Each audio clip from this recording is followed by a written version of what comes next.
오늘은 디모데후서 3장 12절 이하에 있는 말씀을 가지고 은혜를 나누겠습니다.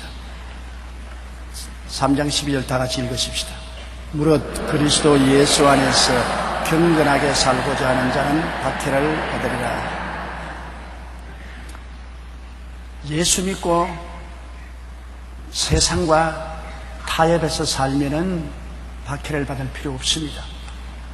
예수를 믿고 세상과 타협을 하지 않으면 박해를 받아요. 여러분, 예수 믿기 전에 우리가 나가던 동창회, 개모임, 친구들 모임, 이러한 모임에 나가게 되면 당장 그 문화가 달라지는 것입니다. 예수 믿는 사람들하고 믿지 않은 사람들하고 문화가 달라지는 것입니다. 동창들하고 나가면 당장 모여서 술 마시는데 예수를 믿고 난 다음에는 술 마시는 문화에 적응할 수가 없습니다. 또 술만 마시니까 얼마 전에 노래방에 가서 막 세상 유행가 부르는데 찬송을 부르다가 유행당을 따라서 부를 수가 없습니다. 문화가 맞지 않습니다. 그러고 난 다음에 또 2차, 3차로 놀러 가고 뭐 묻지 마라 광항도 가고 그렇게 하는데 문화가 전혀 다르지 않습니다. 달라요. 그러니까 화합이 안 되는 것입니다. 예수를 믿기 전에는 그들과 함께 섞여 살아도 편안했는데 예수를 믿고 난 다음에는 함께 섞여 살기가 편안하지가 않아요. 마음에 못 올 때 온 것 같고 불안하고 고통스럽습니다. 그래서 자연적으로 동창회도 멀어지게 되고 개모임도 멀어지게 되고 친구들 모임에도 멀어지게 되고 점점 예수 믿는 사람끼리 구역회에 모이고 찬양회에 모이고 전도하는 데 같이 동참을 하게 되고 모임이 달라지게 되는 것입니다. 이러므로 별 도리 없이 예수 믿는 사람이 믿지 않은 사회와 서로 연합이 안 되기 때문에 사람들에게 손가락질을 받고 욕을 얻어먹게 되는 것입니다. 우리가 세상과 함께 살면 세상은 우리 보고 욕하지 않습니다. 세상과 다르기 때문에 욕을 하는 것입니다.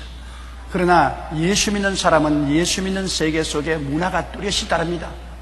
그 나라와 그 일을 먼저 구하고 믿음, 소망, 사랑, 의, 평강, 희락을 따라 사는 그리스도의 문화가 우리가 다르기 때문에 세상 하나님 없이 부패한 문화와 일치될 수가 없습니다. 가정에도 주일날 예배 보러 가자는데 안 믿는 가족들은 놀러 가자. 더구나 올여름 같이 굉장히 더운 무더운 날씨에 교회 가는 것보다도 수영장에 가자, 산과 들로 가자, 갈라지는 것입니다. 주일날은 우리는 예수님을 먼저 섬기고 모셔야 되겠는데 산과 들로 놀러 가지 못하겠다. 삶의 문화가 다릅니다. 그러므로 핍박을 받습니다. 가족들 중에 세상 문화에 젖은 사람은, 그리스도 문화를 모르는 사람은 그리스도에 치중하는 사람 보고 핍박을 하는 것입니다. 예수를 믿어도 적당히 믿지 미친 듯이 믿는다고 핍박을 당하죠. 더구나 종갓집 같은 데 가면 제사가 많지 않습니까? 예수를 믿고 구원을 받은 사람이기 때문에 제사상은 체리다나 예배를 보고 찬송을 드리지 저는 못하겠답니다.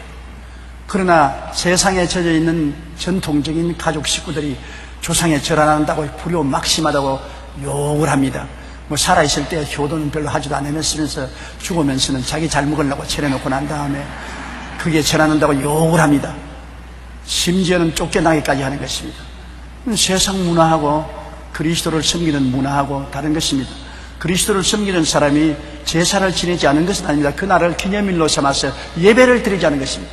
그리스도교 문화적으로 예배를 드리죠. 그러나 세상 사람은 아니라 세상의 유교적인 전통을 따라서 섬기자. 그래서 문화적인 충돌이 일어나는 것입니다. 별 도리 없이 경건하게 하나님을 중심으로 섬기고 하나님을 기쁘시게 하고 살려면 세상 문화하고도 충돌이 되고 일반 전통하고도 충돌이 되어서 핍박을 받게 되는 것입니다. 예수 믿는 사람 수가 적을 때는 핍박을 많이 받지요. 예수 믿는 사람 수가 많아지면은 핍박을 덜 받게 되는 것입니다. 우리 한국에도 처음 그리스도의 복음이 들어왔을 때 유교 문화와 불교 문화가 꽉 들었던 한국에 엄청나게 핍박을 받았습니다. 처음 예수 믿는 사람들은 거의 목숨을 걸어놓고 예수를 믿어야 되는 것입니다. 가정에서 쫓겨나가고 파탄이 오고 사회적으로 멸시를 당하고 국가가 잡아 죽이기도 하고 했습니다. 그러나 이제 예수 믿는 사람 수가 많아져서 오늘날 우리 국민의 근 30%가 크리스찬이 되니까 이제 그와 같은 격렬한 핍박은 없어집니다. 왜냐하면 기독교 문화가 우리 사회에 뿌리를 내리기 시작한 것입니다. 정치, 경제, 교육, 문화, 군사, 산업 모든 곳에 10%에서 30% 이상의 예수 믿는 사람이 모여서 예수 믿는 문화가 형성되었기 때문에 이제는 그렇게 이질적으로 대결해서 욕하거나 핍박하거나 쫓아내지 못합니다. 그러나 그렇지 않는 북한 같은 사회는 기독교 문화가 전혀 뿌리를 내리지 못하는 곳에 드문드문 예수 믿는 사람이 생기면은 엄청난 핍박을 당하고 박해를 당하고 잡혀가서 수용소에 들어가기도 하고 죽임을 당하기도 하는 것입니다. 더구나 이슬람 문화권에서 예수 믿는 것은 힘들죠. 이번에 탈레반에게 잡힌 우리 한국의 젊은 성도들의 고난당한 모습을 보십시오. 이슬람 문화권에 들어가면 절대적으로 기독교 복음을 허락하지 않습니다. 예수 믿고 구원받는 일에 대해서는 철저히 반대하는 것입니다. 이슬람 문화권에서 예수를 믿으면 가정에서 쫓겨나가고 국법에 의해서 시민권이 박탈되고 길거리에서 때려 죽여도 보호해 준 사람이 없습니다. 제가 이슬람권에 가서 복음을 많이 전거했는데요.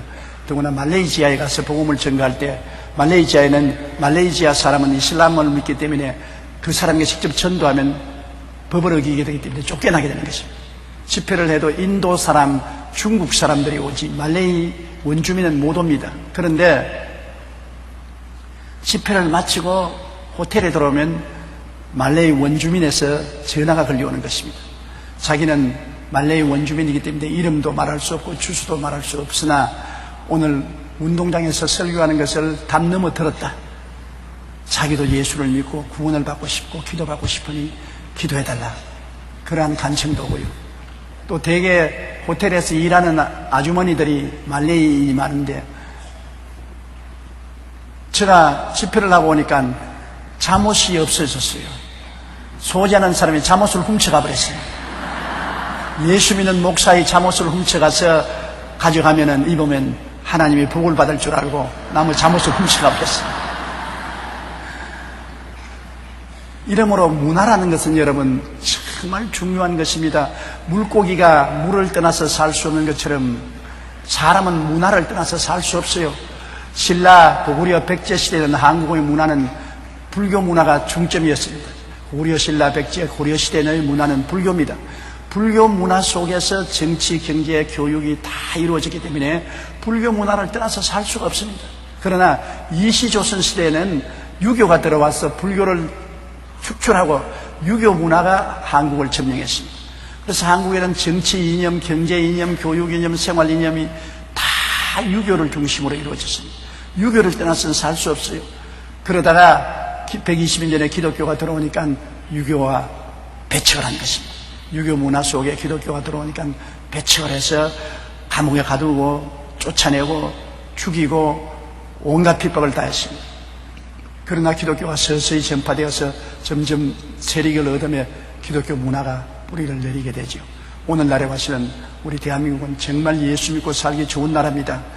예수 믿는다고 해서 적극적으로 핍박을 하지 않습니다. 전통적으로 유교와 불교국가인 우리나라지만 기독교가 확실한 문화권을 형성하고 있기 때문에 안 믿는 사람도 예수 믿는 사람을 이해하고 예수 믿는 생활을 이해하게 된 것입니다. 이제는 저항하되 격렬하게 저항하는 것은 별로 없게 된 것입니다. 그러므로 이럴 때 우리는 예수를 잘 믿을 수가 있고 또 전도를 잘 할 수가 있는 기회가 왔으므로 게으르지 말고 열심을 품고 복음을 전해야 될 것입니다. 무릇 그리스도 예수 안에서 경건하게 살고자 하는 자는 박해를 받습니다. 많이 받든지 적게 받든지 차이는 있습니다만 어떻게 되든지 예수를 잘 믿으려고 하면 사탄이 가만히 있을 수가 없습니다. 마귀가 이 세상에 있는 이상은 예수 믿는 사람 눈꼴 사람과 보기 곤란한데 잘 믿으려고 하고 더 많은 사람을 주교로 전도하려고 하니까 가만히 있을 수가 없지요. 있는 힘을 다해서 발버둥을 치고 고통을 가져오도록 애를 쓰지요. 바울 선생이 받은 박해는 보면은 대단합니다.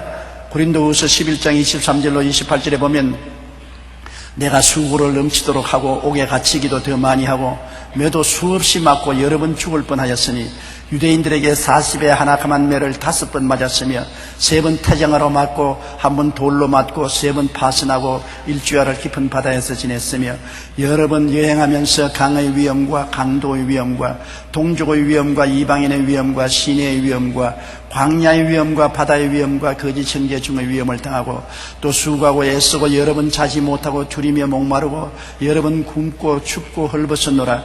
이외의 일은 고사하고 아직 날마다 내 속에 눌리는 일이 있으니 곧 모든 교회를 위하여 염려하는 것이라. 그 바울 선생은 그리스도 교가 전혀 전파되지 않은 아주 생소한 곳에 가서 복음을 전하려고 하니 엄청난 고통을 당했어요. 수없이 얻어맞고 수없이 감옥에 들어가고 굶고 헐벗고 굶주리고 고통을 당했습니다. 씨를 뿌리러 나갈 때 울지 않고 씨를 뿌리는 사람 없지요. 고생스러우니까 엄청나게 눈물을 흘리며 씨를 뿌렸는데 요사이는 온 세계가 기쁨으로 단을 거두지 않습니까? 바울 선생이 복음을 전가하다가 당한 고통은 우리에게 비교하면 도저히 우리는 상상할 수가 없습니다. 우리 조상들이 120년 전에 한국에서 복음을 전가하면서 당한 고통은 오늘날 우리가 상상을 초월한 것입니다. 일정 36년 동안에 일정 지하에서 예수 믿다가 신사 참배 안 한다고 고통당한 선조들을 생각하면 우리는 너무나 편안하게 예수 믿는 것입니다. 그저 매일매일 주님께 감사하지요. 예수 믿는다고 감옥에 들어가고 매를 맞고 직장에서 쫓겨나고 가정이 파탄이 이루고 하면 얼마나 고통스럽겠습니까? 오늘날 우리는 정말 노래를 부르고 찬양하고 춤추면서 예수를 믿고 주님을 경배해야 될 것입니다. 이렇게 편안하게 잘 믿을 수 있는 세대에 태어난 것을 감사하게 생각해요. 조금 전에만 태어났어도 고생했을 것이고 후에는 또 어떻게 될지 모르지요. 지금 내가 볼 때는 우리 한국에 지금처럼 잘 산 적이 없습니다. 한국 역사 5,000년 동안 오늘 우리가 사는 이 시대만큼 잘 사는 때가 없어요. 정말 잘 먹고 잘 입고 평안하게 잘 삽니다. 제가 어릴 때 살은 생활과 현재 비교해봐도 상상을 초월합니다. 아마 내가 어릴 때 살던 그 시대 사람을 지금 태어나게 해서 오늘날 한국에 와보라고 하면 다른 나라에 온 줄로 알 것입니다. 우리 한국은 지금 서울이 온 한국에 깍들어 찼어요. 시골이 없어졌어요. 어디 가도 서울과 꼭 같습니다. 그렇게 도로가 잘 포장되고 전화 전신 통신이 다 편안하게 되고 생활 환경이 도시화된 나라가 우리 한국만 나라가 세계도 별로 많지 않습니다. 세계적으로 경제적 12번째 성장한 나라로서 가는 곳마다 부여와 풍성으로 잘 살고 평안한 나라가 되어 있는 것입니다. 이러할 때 우리가 게으르고 열심을 품지 못하면 뒤로 물러갈 수밖에 없습니다. 이렇게 편안하고 잘 살 때 더 주님을 잘 믿고 저 잘 섬겨야 하나님이 우리에게 더 복을 주시지요. 게으르고 잠들어버리면 주님께서 잠에서 깨어나기 위해서 채찍을 때리는지도 어찌 알겠습니까? 세계 경제 12번째 대국이 나중에 13번, 14번, 15번, 20번, 30번으로 후퇴할지도 모르는 것입니다. 우리는 후퇴하지 말고 앞으로 전진해야 돼요. 우리는 영적으로 복을 받아야 돼요. 범사의 복을 많이 받아가지고서 그 많은 물질을 가지고 전 세계 선교하고 복음을 전하고 신학교 세우고 성경 전달해야 돼요. 그런 강력한 선진국이 돼야 되는 것입니다. 영적인 선진국도 돼야 되고 물질적인 선진국도 돼야 되는 것입니다. 무엇이 있어야 나누어 주지 없으면 못 나누어 주는 것입니다. 우리가 신령한 은혜가 충만해야 온 세계 성도들이 은혜를 나누기 위해서 한국으로 오지요. 매년마다 동남아에서 5,000명 가까운 성도들이 은혜 받으러 우리 오살리 기도원에 오고 우리 교회에 오는 것은 여기에 성령의 역사가 있기 때문에 은혜 받으러 오는 것입니다. 성령의 은혜가 충만한 영적인 선진국이 되어 있어야 영적인 후진국 사람들이 우리에게 은혜를 받으러 찾아오고 물질적으로 선진국이 되어야 우리가 가난한 사람에게 도와줄 수가 있는 것입니다. 오늘날 신문에 보니까 한국에 와 있는 이방인들이 한 100만 명이 된다고 말합니다. 외국 사람들이 한국에 와서 살고 있는 수가 100만 명이 되는 것입니다. 그래서 외국 사람이 너무 많이 한국에 와서 살지 않냐 걱정을 하는데 왜 100만 명이나 한국에 와서 삽니까? 한국에 먹을 것이 있기 때문에 오는 것입니다. 한국이 거지 국가가 되어서 형편없는 나라가 되었으면 여러분 와서 살아라 해도 한 길로 왔다가 7길로 도망을 칠 것입니다. 어찌되게 제가 아주 우스운 꿈을 꾸었는데요. 어린 때로 돌아가서 6.25 때 가난할 때 부산에 매축지라고 있었습니다. 너무 가난한 동리의 판자촌에 그냥 골목이 겨우 한 사람 빠져나갈 만한데 공동 화장실에서 냄새가 온 동리에 꽉 들어차고 오물이 길거리에 흐르고 도저히 짐승의 소울도 그렇게 나쁠 수가 없는 그러한 것이 피란촌, 판자촌에 있는 삶이었습니다. 그 매축지라고 했는데 바로 매축지 근처에 저희들도 살았습니다. 그런데 거기에 하면 매축지에 지나가면 인간의 삶의 최하층 사람들이 덜거리며 고통을 당하고 사는 것을 보았습니다. 강도들, 술주정뱅이, 매춘부들, 온갖 세상 악이 다 덜거렸습니다. 근데 어찌되게 꿈에 그런 매축지에 가서 방황을 하다가 깨서 내가 아침에 기분이 좋지 않았었어요. 생각해보니 옛날에 이렇게 못 살던 우리들을 오늘 이처럼 깨끗하고 아름답게 잘 살게 한 것이 누구 덕이겠느냐? 하나님 덕이다. 하나님 덕이라는 것입니다. 하나님이 우리 보관해 주시면 이렇게 될 수가 있겠어요? 우리가 하나님의 은혜를 잊으면 안 됩니다. 이번에도 보십시오. 비가 북한에도 많이 오고 남한에도 많이 왔는데 북한은 엄청난 수해를 당하여 평양 시내가 물에다 잠기고 거대한 손실을 입고 지금 고통을 당하고 있는 것입니다. 그런데 대한민국은 똑같이 장대비가 쏟아져도 국부적으로 조금 손해가 있지 전국적으로 물난리를 겪지 않았습니다. 그리고 북한은 비가 이렇게 많이 와서 큰 흉년이 들었으나 남한은 올해도 또 풍년이 들었단 말입니다. 또 손바닥만한 땅인데 휴전선 딱 갈라놓고 보면 백두산, 한라산이 높이 때문에 눈에 보이는 그런 좁은 땅인데 왜 대한민국은 풍수해가 와도 역시 축복이 되고 고난이 다가와도 유익으로 변하느냐? 하나님을 섬기는 천만 성도가 있기 때문인 것입니다. 천만 성도가 하나님을 섬기고 경건하게 살고 기도하기 때문에 하나님이 복을 주신 것입니다. 이 천만 숫자가 2천만이 되고 3천만이 되면 축복이 얼마나 넘치겠습니까? 한국이 무슨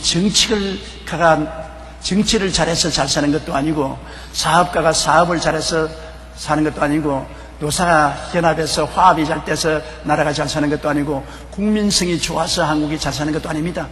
무엇을 보더라도 한국 사람은 인간적으로 잘 살 수 있는 조건이 없는데도 불구하고 오늘날 잘 살게 된 것은 하나님이 우리와 같이 계시기 때문에 잘 살게 된 것입니다.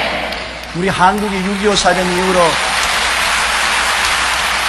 하나님의 은혜로 복음이 온 한국 전토에 전파되게 되고 매년마다 100만 명 이상의 결신자가 생겨나고 처치의 교회와 십자가가 서게 된 이후로 축복을 받았던 사실을 우리가 인정해야 되는 것입니다.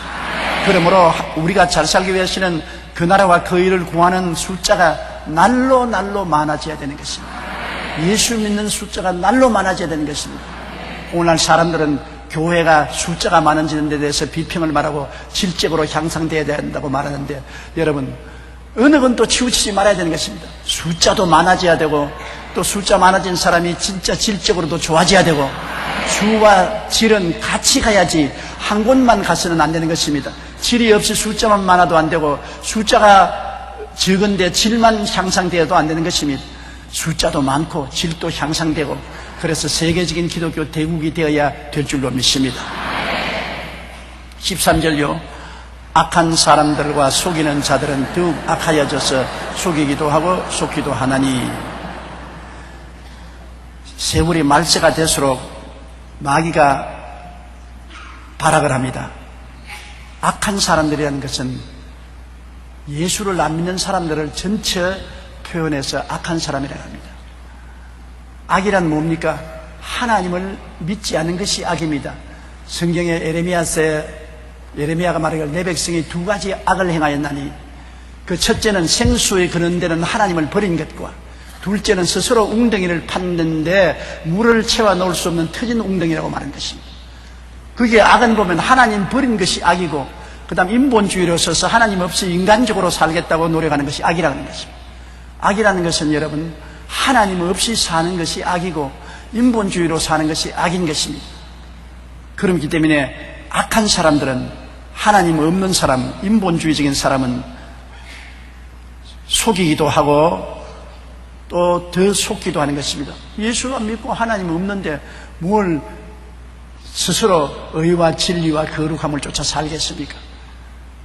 어찌하든지 자기 인본주의적으로 자기 중심으로 자기 탐욕으로 살기 때문에 내 이익을 위해서는 아무것도 사양하지 않고 담대하게 행하지는 않습니까? 아니, 사람 죽여가서 돈 빼앗아가지고서 음식점 내겠다고 작정을 하고 나무 택시 타고 지나가는 처녀 잡아가지고서 죽이고, 그 엄청난 죄악을 저지르지 않습니까? 자기의 목적을 달성하기 위해서 남의 생명을 벼룩이나 빈대같이 생각하는 이러한 것은 왜 있습니까? 하나님이 계신다면, 하나님을 믿는다면 하나님이 두려워서 그렇게 못할 것이 아닙니까? 하나님이 계시고 하나님이 심판하실 것을 번연히 알고 있으면 그런 흉악한 일을 할 수 없는데, 하나님이 없이 내가 중심으로만 살기 때문에 내만 잘 먹고 잘 입고 잘 살면 된다는 장글식 사고방식으로, 동물적인 사고방식으로 악을 행하는 것입니다. 악한 사람들은, 속이는 자들은 더욱 악하여져서 속이기도 하고 속기도 하고 세상은 점점 더 악하게 되는 것입니다. 그리스도를 믿고 하나님을 섬기는 신앙생활이 약해질수록 점점 세상은 더 악하게 되는 것입니다. 우리 한국의 법과 질서가 서려면 예수를 전도하고 하나님을 믿어야 되는 것입니다. 양심이 하나님을 두려워해야 법과 질서가 서는 것입니다. 양심이 죽어버리면 법과 질서도 서지 않습니다. 양심이 살아있는 것은 하나님께서 계시기 때문에 양심이 살아서 움직이지, 하나님 안 계시는데 무슨 양심이 살아있습니까? 하나님 없는 악한 마음을 가지고 있는 데는 악밖에 나올 것이 없지 않습니까? 그러므로 우리 한국이 아무리 교육을 받고 윤리와 도덕의 교훈을 시켜도 마음의 양심이 살아나지 않으면 법과 질서가 서지 않는데, 양심을 살리는 길은 예수를 믿고 하나님께 돌아오는 길밖에는 다른 길이 없습니다. 위로 하나님을 섬기지 않고 마음의 양심이 살아날 도리가 없는 것입니다. 그렇기 때문에 우리 교육이 어릴 때부터 예수를 믿고 하나님을 섬기고 양심이 살아난 교육을 시켜야 되는 것입니다. 어린아이 때부터 하나님을 섬기는 교육을 시켜서 마음속에 양심이 살아나고 하나님을 두려워하도록 해놓으면 평생을 하나님과 더불어 살게 만들어주는 것입니다. 14절요. 그러나 너는 배우고 확신한 일에 거하라. 너는 내가 누구에게서 배운 것을 알며. 바울 선생께서 디모데에게 말하기를 배우고 확신한 일에 거하라. 배운다는 것은 뭡니까? 성경을 배우는 것입니다. 성경을 배우고 또 성경을 그냥 달달 배우고 외우지만 말고 확신을 가져라. 성경을 그냥 문자적으로 졸졸 외운다고 해서 되는 것이 아닙니다. 성경을 하나님 말씀으로 배울 뿐 아니라 그것을 자꾸 지씹어서 묵상을 해서 내게 확신을 가져와야 되는 것입니다. 우리가 수요일날 성경 공부를 하는데, 여러분이 성경 공부를 하는 동안에 말씀을 듣고 그저 그런가 보다 하고서 지식적으로 알고서 지나가 버리면 별 효과가 없어요. 들은 말씀을 마음속에 다시 묵상해 보는 것입니다. 소는 여물을 먹고 난 다음에 시간이 있을 때는 들어 누워서나 서가지고서 눈 지그시 감고 자꾸 되씹어서 또 꿀꺽 생기고 또 토해내가지고서 또 되씹고 하던 반출을 하지 않습니까? 루미네이트, 영어로는 루미네이트라고, 한국어는 반출이라고 그런다. 먹은 것 위가 두 개 있어서 한쪽 위로 막 뜯어 먹었다가 나중에 그걸 토내가 도로 씹어서 다른 위로 내려가는 것입니다. 이와 같이 반출을 해야 되는 것입니다. 하나님 말씀을 묵상을 하고 자꾸 생각해서 그 속에 있는 단꿀을 빨아들여야 되는 것입니다. 그러면 마음에 확신이 생기는 것입니다. 그냥 교회에 왔다 갔다 하면 나중에 구원 받았냐고 하면 구원이 뭐냐? 교회 가는 것이 구원이냐?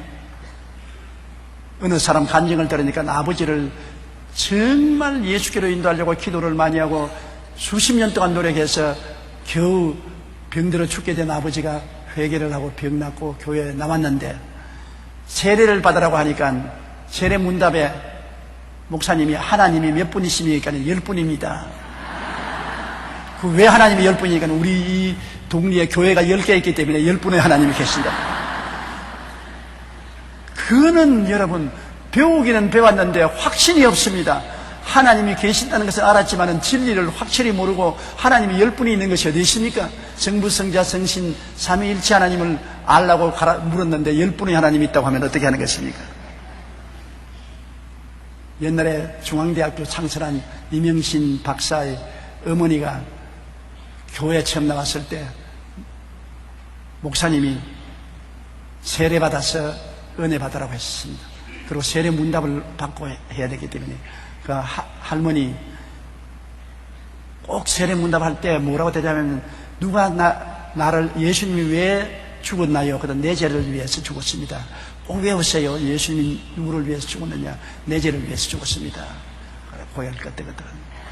그래서 세례 문답에 지방에서 나와서 할머니 예수님이 누구를 위해서 죽었습니까? 우리 목사님 죄를 위해서 죽었습니다. 목사님이 자꾸 내 죄를 위해서 죽었다 그러니까 우리 목사님 죄 위해서 죽었습니다. 세례는 왜 받으려고 합니까? 우리 자식들 잘 때라고 세례 받으려고 합니다. 교회는 나왔으나 분명한 배우고 확신한 데 거하지 못합니다. 우리가 배웠으면 그 내용을 확실히 알아야 돼요. 우리 순복음 성도들은 정체성이 확실해야 됩니다. 무엇이 예수 믿는 것이고 무엇이 순복음이냐 분명히 알아야 돼요. 우리는 십자가 중심으로 오중복음과 삼중축복을 믿는 사람들이 순복음 성도인 것입니다. 순복음의 오중복음과 삼중축복은 여러분 배우고 또 확신한 데 거해야 되는 것입니다. 우리는 예수님이 십자가에 못 박여 몸짓고 피 흘린 것으로 십자가의 보혈의 공로로 첫째 우리 죄가 용서를 받고 의롭다함을 얻게 되고 하나님 영광을 받게 되었다는 것을 배우고 깨닫고 확신해야 되는 것입니다. 예수님을 통해서 내 죄가 용서를 받고 나는 의롭다 하게 되고 영광을 얻게 되었다. 깨닫고 확신해야 됩니다. 예수님을 믿고 마귀와 세상을 벗어버리고 깨끗하고 거룩한 사람이 되었다고 깨달아야 되는 것입니다. 예수님이 세상과 마귀를 십자가에 못 박아버리고 우리로 하여금 세상과 마귀에서 해방되고 성령 충만하게 만들어 주었다는 것을 알고 배우고 확신해야 되는 것입니다. 셋째로 예수님이 십자가에 못 박인 것은 우리 연약한 것을 친히 담당하시고 병을 짊어지고 가셨다는 것을 깨달아 알고 확신해야 되는 것입니다. 예수님은 채찍에 맞음으로 우리 병을 짊어지고 십자가에서 우리 병과 연약함을 걸머지고 가셨다는 것, 이것을 성경을 따라서 확실히 알고 마태복음 8장 11절에 기록된 대로 제가 말씀으로 귀신을 쫓아내고 안수하여 모든 병자를 고쳤으니 이는 기록된 바 제가 신이 나무에 그 몸으로 우리 연약한 것을 담당하시고 병을 짊어지셨도다 함을 이루려 하심이라고 했습니다. 예수님이 진짜로 우리 병을 짊어지시고 우리 연약함을 담당하셔서 그리스도로 말미암아 고침받았다는 것을 머릿속으로 알 뿐만 아니라 마음에 확신이 있어야 되는 것입니다.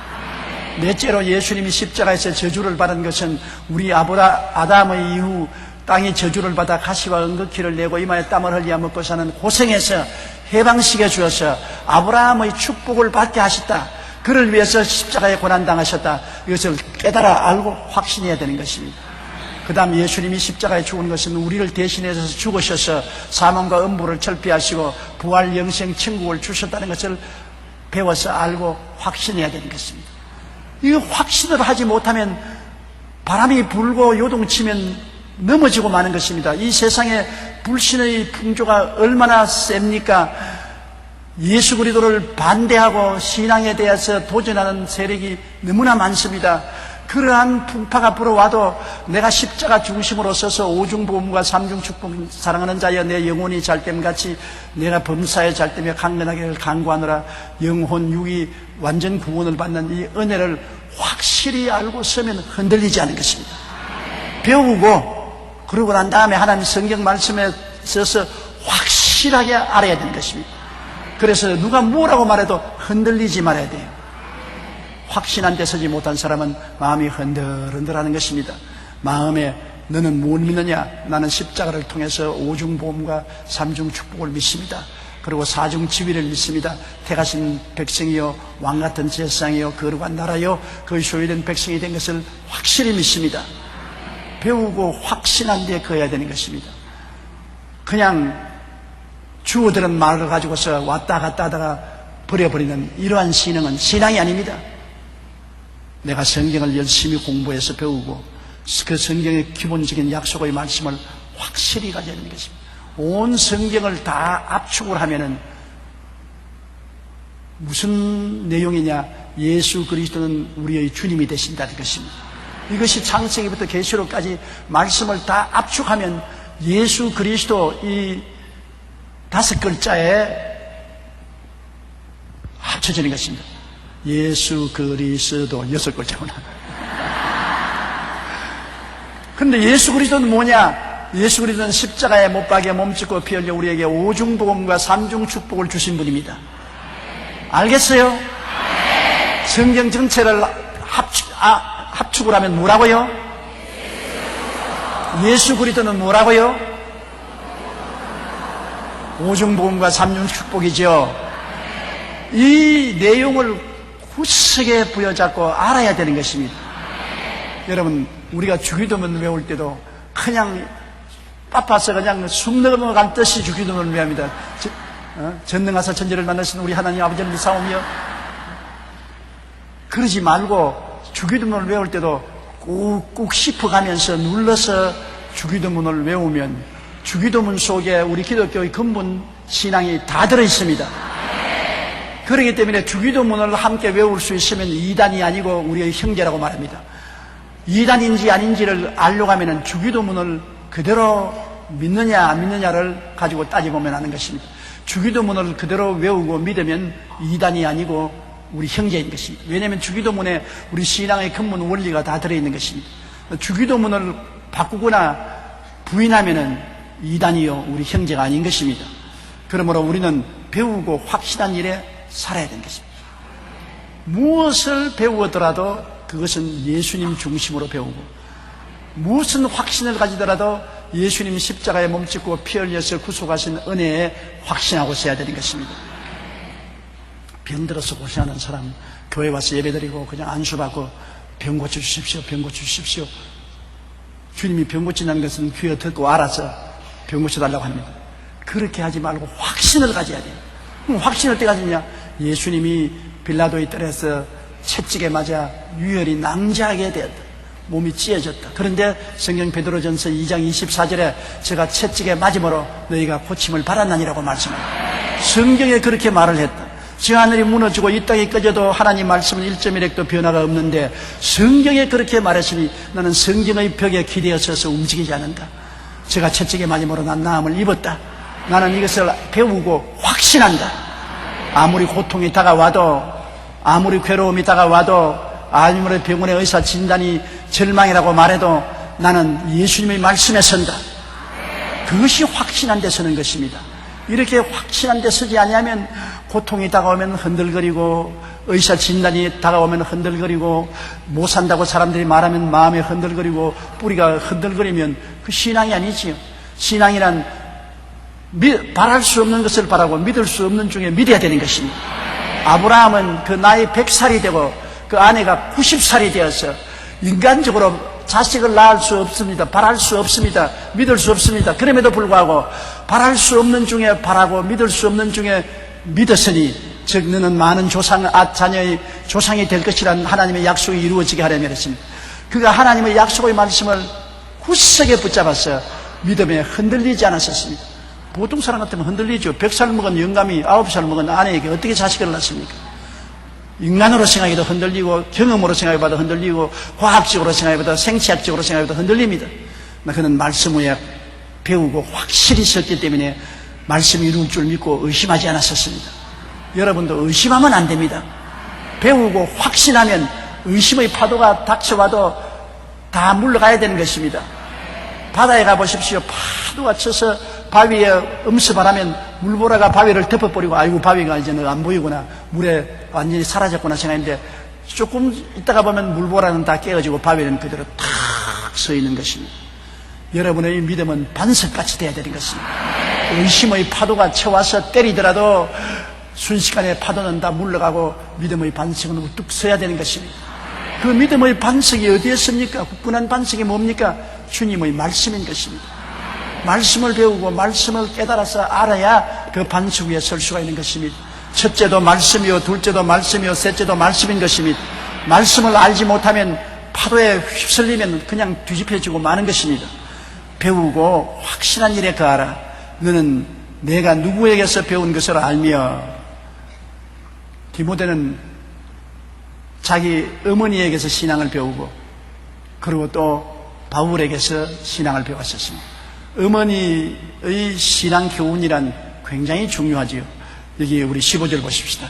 또 어려서부터 성경을 알았나니 성경은 능히 너로 하여금 그리스도 예수 안에 있는 믿음으로 말미암아 구원에 이르는 지혜가 있게 하느니라. 디모데 보고 어릴 때부터 성경을 알았다는 것은 디모데의 어머니는 유대인이었습니다. 아버지는 헬라인이어도 어머니는 유대인이었습니다. 믿음은 어머니를 통해서 오는 경우가 대단히 많습니다. 유대나라에는 아버지가 이방인이고 어머니가 유대인이면 시민권을 그대로 줍니다. 그러나 아버지가 유대인이고 어머니가 이방인이면 시민권을 안 줍니다. 신앙의 혈통은 어머니를 통해서 오는 것입니다. 어머니 젖꼭지 물고 말을 배우고 생활을 배웁니다. 인격의 그 기초가 6살 동안에 완성이 된다고 하니까 어린아이가 아장아장 걸어 6살 될 때까지는 가장 같이 많이 지나는 분이 어머니인 것입니다.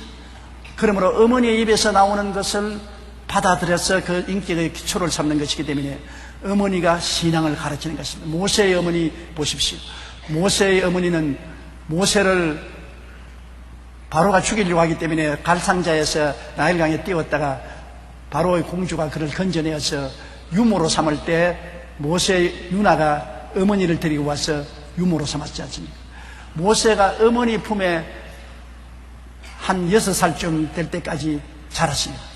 어머니가 철저히 모세에게 신앙을 넣어주었기 때문에 그가 그 다음에 애굽의 바로궁에 들어가서 애굽의 모든 학문을 다 배웠으나 어릴 때 어머니가 준 신앙을 흔들리지 않고 가져 있었기 때문에 나이 40이 되어서 유대인을 구원하겠다고 나와서 노력장에 가서 유대인을 핍박하는 애굽 사람을 죽이고 광야로 도망쳤다가 80에 하나님의 계시를 받고 유대인을 구원하기 위해서 애굽에 내려와서 유대인을 구원해낸 것입니다.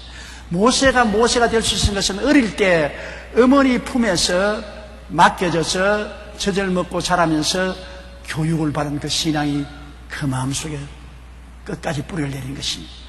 유대나라에서는 어릴 때 어떻게 교육하냐면 5세까지 모세 오경을 가르칩니다. 창세기, 출애굽기, 레위기, 민수기, 신명기 모세 오경을 5세까지 애들에게 철저히 가르치고 7살 때는 열왕기상, 열왕기하, 역대상, 역대하를 가르치고 11살이 되면 예언서를 가르치고 13살이 되면 어른이 되었다고 성년식을 가지는 것입니다. 그와 같이 교육의 이념의 중심이 야훼를 경외하는 것이 유대인의 사상인 것입니다. 여러분, 유대인들이 지금 예루살렘, 이스라엘은 300만 밖에 안 되고 미국에 한 500만 명, 또 전 세계에 흩어진 유대인들이 500~600만 명 되지만은 왜 이 소수민족이면서도 세계 경제를 주름잡고 있느냐? 세계 과학자도 유대인들이 제일 많고 교수들도 제일 많고 부자들도 제일 많고 유대인들이 세계를 주름잡고 있는 것은 어린아이 때부터 하나님을 경외하는 것을 가르치기 때문인 것입니다. 교육의 주제가 야훼를 경외하는 것입니다. 하나님을 경외하게 가르치고 그래서 5세에 모세 오경을 가르치고 7세에는 열왕기상하, 역대상하를 가르치고 11세 때는 예언서를 가르쳐서 하나님을 경배하는 것을 철저히 가르쳐 놓았기 때문에 하나님이 같이 계심으로 그들이 정치, 경제, 교육, 문화, 군사, 산업 모든 면에 머리가 되고 꼴이 되지 않고 위에 있고 아래 내려가지 않고 남에게 꾸어줄 줄을 꾸지 않는 사람이 된 것입니다.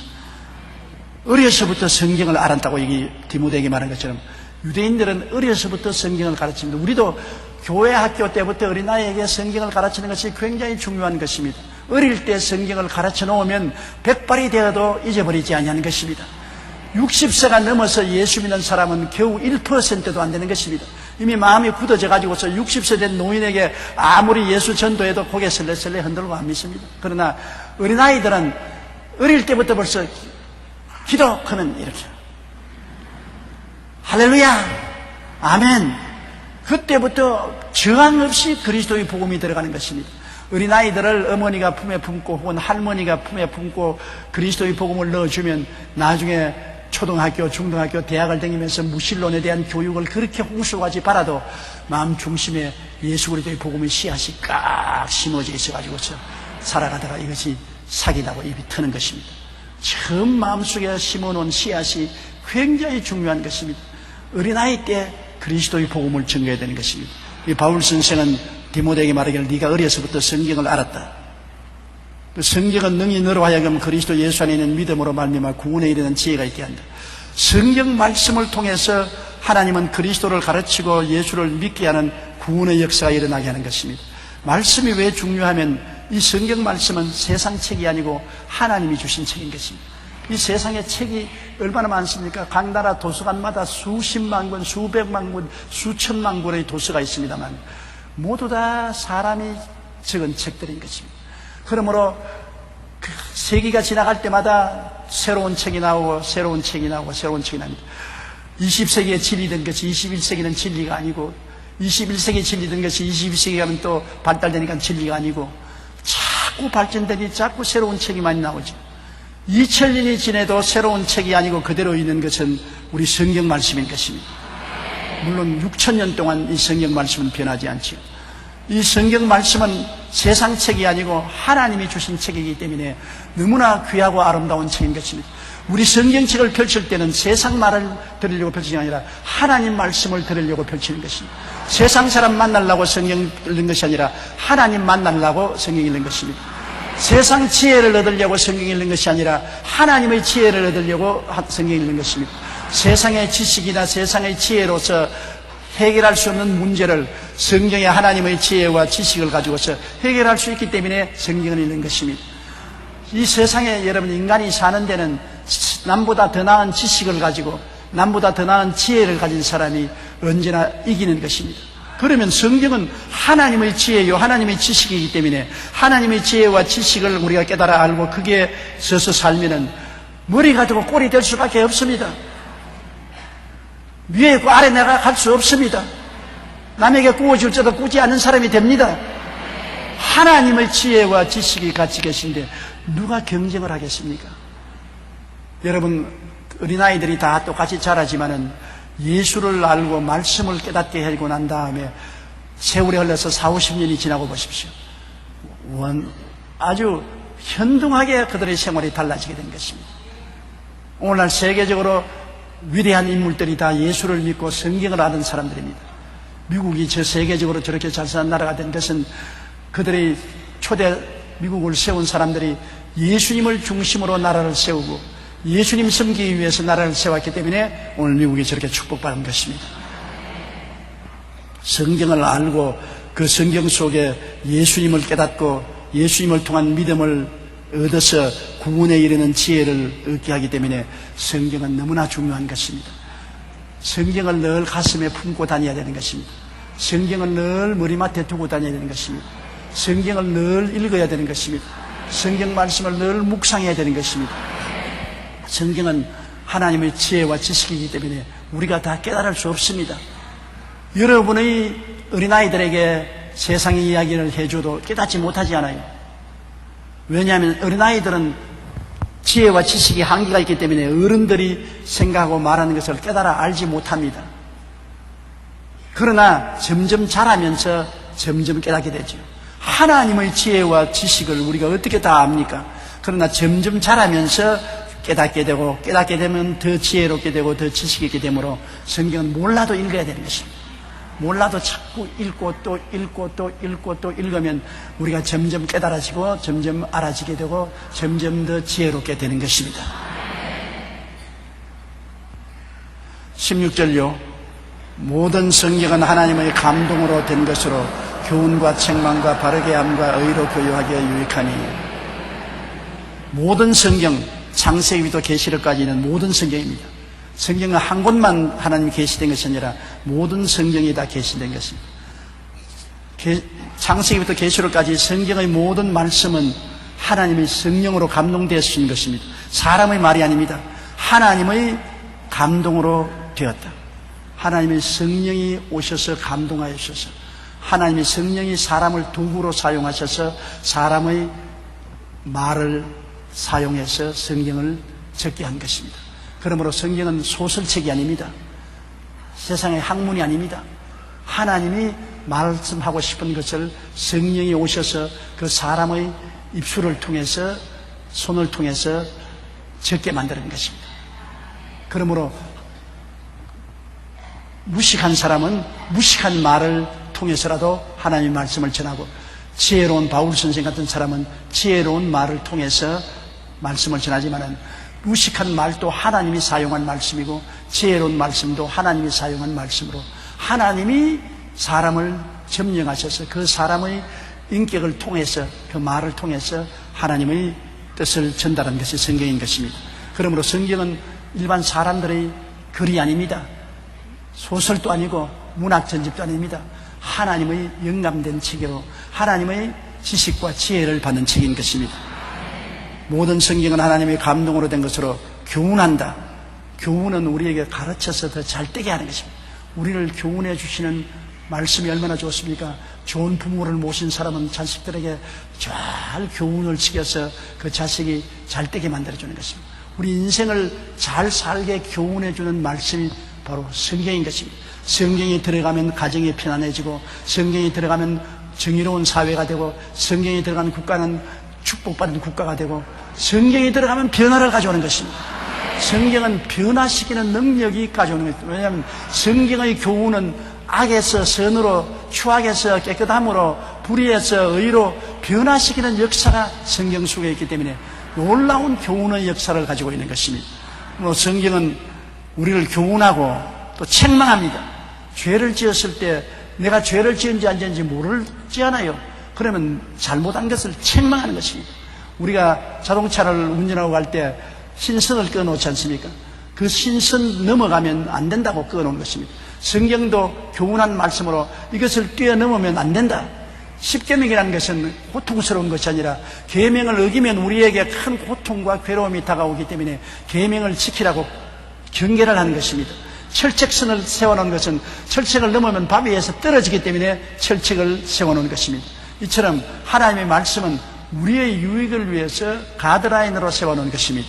이렇기 때문에 십계명은 괴롭다. 괴로운 거 아니죠. 그를 지키면 잘 살게 되고 그를 안 지키면 상처를 입게 되기 때문에 하나님이 우리를 지켜주기 위해서 주신 것입니다. 하나님의 감동으로 된 성경은 우리에게 더 잘 살 수 있게 교훈해 주시고, 잘못할 때 책망을 해 주시는 것입니다. 성경을 읽을 때 성령께서 가슴을 찡하게 꾸짖으실 때가 많습니다. 그러면 성경책 펼쳐놓고 내 가슴을 살펴보고 회개하고 통회하고 자국하게 되는 것입니다. 그리고 바르게 함과 우리의 인격이 삐뚤게 살지 않고 똑바로 살도록 가르쳐주는 것입니다. 우리가 이 세상에 무엇이 바르고 무엇이 비뚤어진 것을 판단하지 못할 때가 많습니다. 그러나 성경을 읽음으로 성경이 바르게 사는 길을 가르쳐주는 것입니다. 성경은 하나님의 나라와 하나님의 의를 먼저 구하라. 먼저 구할 것 먼저 구하고 나중 구할 것 나중 구하는데 하나님을 섬기고 하나님을 기쁘게 하는 것을 먼저 구해야 되는구나. 바르게 교훈하는 것 아닙니까? 주일날은 교회 가서 하나님을 섬기고 세속적으로 살지 말라. 바르게 가르치죠. 수입이 있으면 11조를 하나님께 드리고 하나님께 축복을 구하라. 바르게 가르치는 것이죠.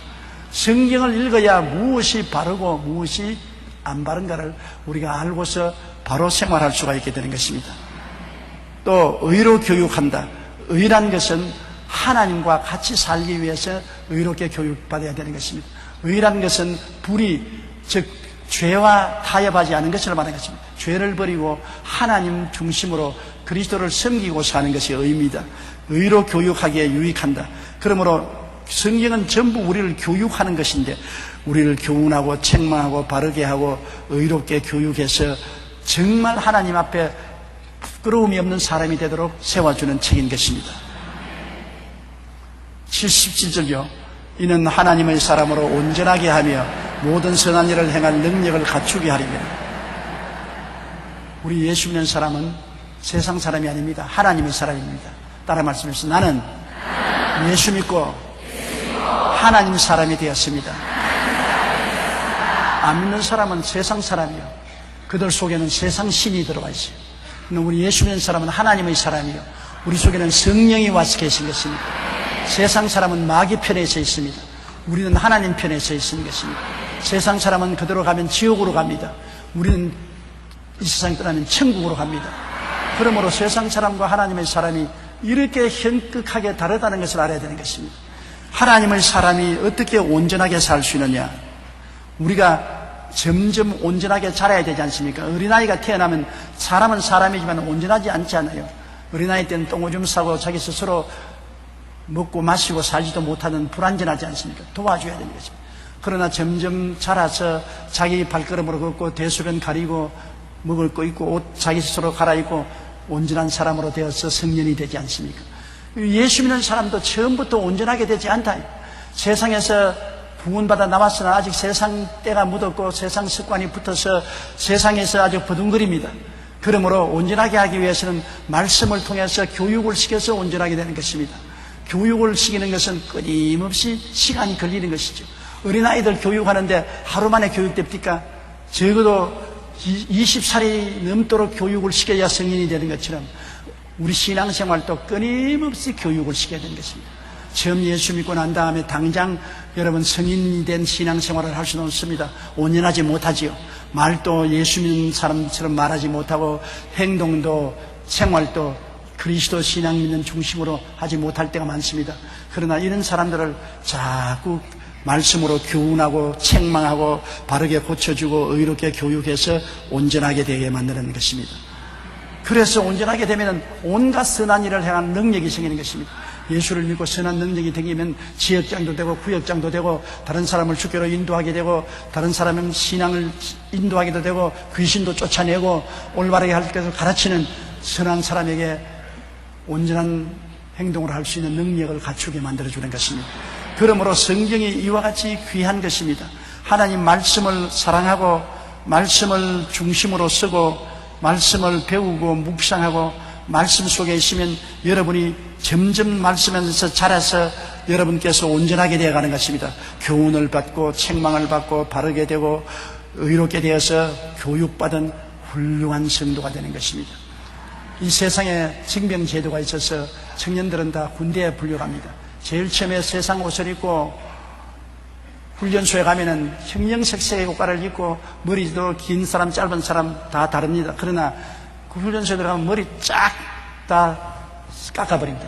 빡빡 머리를 깎아버리고 세상 옷 다 벗어버리고 군복으로 딱 갈아입고 군문화를 씹으면 다 한 가지로 보이는 것입니다. 그때부터 훈련을 시키는 것입니다. 제식훈련 앞으로 가 뒤로 돌아가 우양우 자양자 제식훈련이 다 되면 그 다음부터는 총금술을 배우는 것입니다. 총 들고 어깨에 총 내려 그 다음엔 총금술에 좀 능하게 되면 그 다음 사격장에 가서 사격 총 쏘는 것. 사격을 배우고 나면 그 다음에는 각계 훈련으로 산에 기어 올라가고 도랑을 뛰어넘고 하는 훈련 받습니다. 그런 과정을 통해서 온전하게 되는 것입니다. 성경도 한 가지인 것입니다. 성경도 여러분 우리가 다 세상에 가지각 사상과 생각을 가지고 온 사람들이 예수 믿고 난 다음 신앙에 들어오면 그리스도의 보혈로 씻음받고 성령으로 세례를 받아서 한 그리스도의 몸된 성도가 되고 난 다음부터 교훈을 배우고 책망을 배우고 바르게 교육받고 의로 교육을 받아서 온전하게 자라면서 선한 일을 할 수 있는 능력 있는 하늘나라 군대가 되는 것입니다. 그러므로 여러분께서 절대로 성경을 떠나지 마십시오. 아무리 성경을 읽어도 모르겠는데 무슨 소용이 있느냐고 하면 안 됩니다. 성경을 읽어서 모르는 것이 당연한 일인 것입니다. 하나님의 말씀을 어떻게 한꺼번에 다 깨달아 알 수 있겠어요? 저희가 옛날에 우리 집에서 일을 도와주던 시골에서 온 처녀가 한 사람이 있었는데 한 번 우리 집 사람에게서 이렇게 묻더랍니다. 목사님하고 사모님은 둘이가 이야기할 때는 다른 나라 말로 말하는가 봐요. 아니 우리 한국말 말하는데 나는 옆에서 들어도 무슨 말인지 하도 못 알아듣겠는데요. 초등학교도 못 나온 아가씨가 와서 다 우리는 최고 학부를 나온 교육받은 사람으로서 고상한 말을 쓰니까 못 알아듣는단 말입니다. 정치, 경제, 교육, 문화, 군사, 산업에 관한 아주 복잡한 말을 하니까 초등학교도 못 나온 아가씨로서는 들으니 무슨 말인지 못 알아듣는단 말입니다. 똑같은 한국말을 해도 못 알아듣습니다. 교육 수준에 따라서.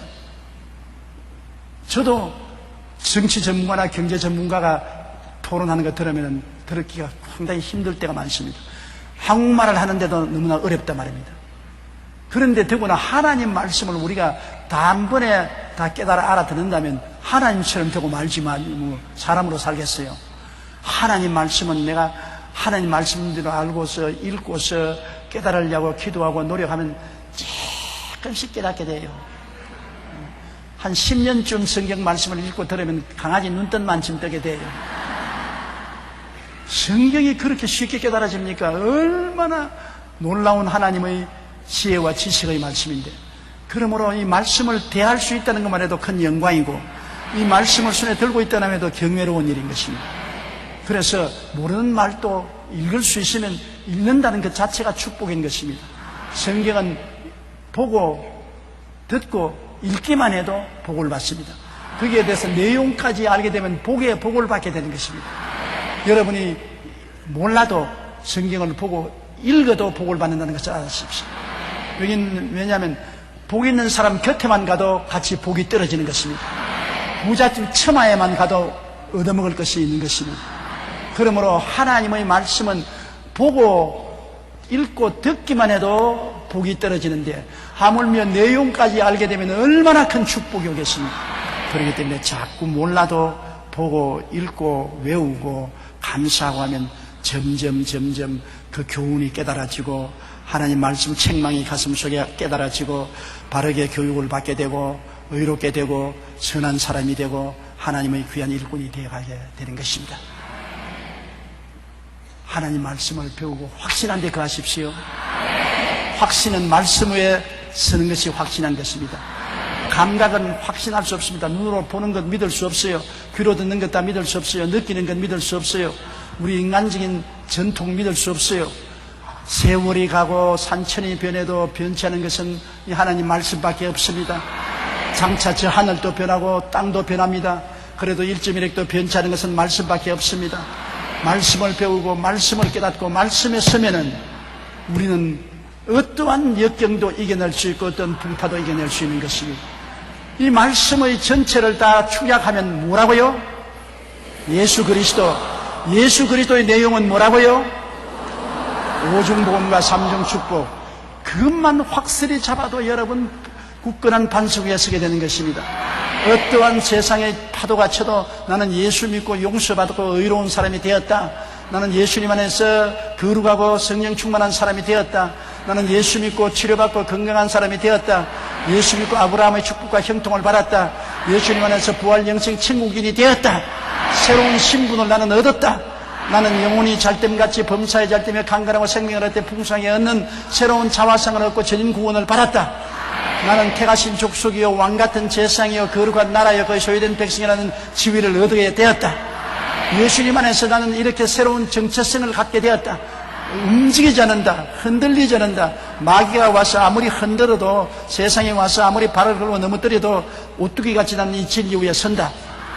그렇게 하면 여러분은 정말 승리한 신앙생활을 할 수가 있는 것입니다. 배우고 확신한 데 거하십시오. 흔들리지 마십시오. 목에 칼이 들어와도 말씀에 확실히 서십시오. 주께서 같이 계시면 못할 일이 없는 것입니다. 하나님의 기적은 일어나게 되는 것입니다.